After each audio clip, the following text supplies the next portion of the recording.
risotto is something that really is going to hold the essence of springtime on this dish that we're making. For the risotto, we have some chopped spring onion. For anyone that doesn't know what a spring onion is, it's this. These are absolutely beautiful. They're only at one time a year, which is right now, springtime. Mild. You can use pretty much almost every part of this in your cooking, for making stocks, for making risotto, for making salads, so on and so forth. We also picked up some springtime garlic. Springtime garlic, similar to this, very mellow, very special. Only this time of the year. Use as much as you can in your springtime cooking. We have, of course, the risotto rice, some butter. We have the springtime peas that we just picked up yesterday. We're going to use these. I don't know if you guys can see. Boom. We blanched these and we made a beautiful springtime pea puree. This is going to be added nicely into the risotto at the very end. It's going to be a beautiful, beautiful risotto. We have a little Parmesan cheese, and we may add a tad bit of orange zest at the very end to the risotto. The very first thing, obviously, we need to start our risotto are the finely chopped springtime onion and the finely chopped springtime garlic, which I did a little bit before time. These smell delicious. It smells like spring in a cup, really does. We have our 1 cup of arborio rice. We're going to go straight to the pan. This pan has been warmed through. Like any risotto process, we're going to do a little bit olive oil. Coat the bottom nicely. Let it go. You don't want it to smoke too much because we do not want to toast the onion and the springtime garlic. These are very fine. In it goes, and off we go. So we're going to sweat nicely the onion and the garlic. Just before they start to get translucent, we add the risotto rice. The risotto rice you want to toast. As soon as this rice is hot to the touch, which it almost is now, not quite yet, we're going to add the alcohol stage. And for this, since we're doing something festive, we're doing something fun, we're not going to add white wine, we're not just going to go straight to the stock, we're going to add champagne. Everybody with me?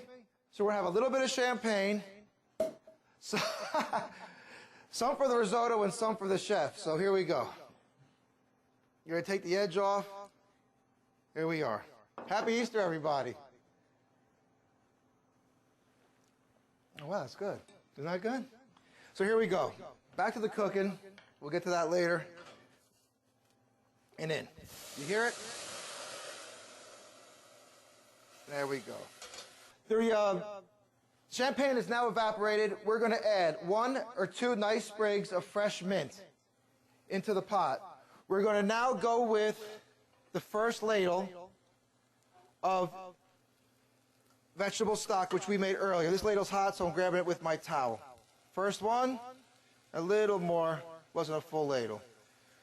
Second one. Okay, we stir it through, you gentlemen can see. We let that boil.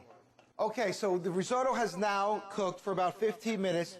The rice is a perfect al dente, which is what we're looking for in a risotto. And now we are going to add all the other ingredients to make this a springtime delicious pea risotto. So, as you can see, this is cooked. The rice has absorbed the liquid. There's no liquid in the bottom of this pot. We're going to start with the green pea puree. And you need like about 2 tablespoons. Not much. That's going to add a nice color and a nice finish to the back of the risotto. We're going to cook the peas through. These are only going to take a minute or so. This pot is seriously hot, and we're going to cook these right in the heat from the actual risotto. We're going to stir that through. You guys can see. And you can see already it's taking on the green color. We're now going to go for the butter and the cheese. The Parmesan cheese. Whole butter unsalted. To the side, a little bit of the fresh cracked black pepper and some salt. Not too much because the Parmesan cheese has a salty consistency to it. We're going to now stir, mantecare in Italian, all the way through. You can see this is coming together nicely, right? It smells delicious, absolutely delicious. off the heat, and we're going to finish stirring. At the very end, we're going to add these. We just want to wilt these through. We don't want to cook these. In and wilt. And as you can see now, we have ourselves a beautiful springtime risotto.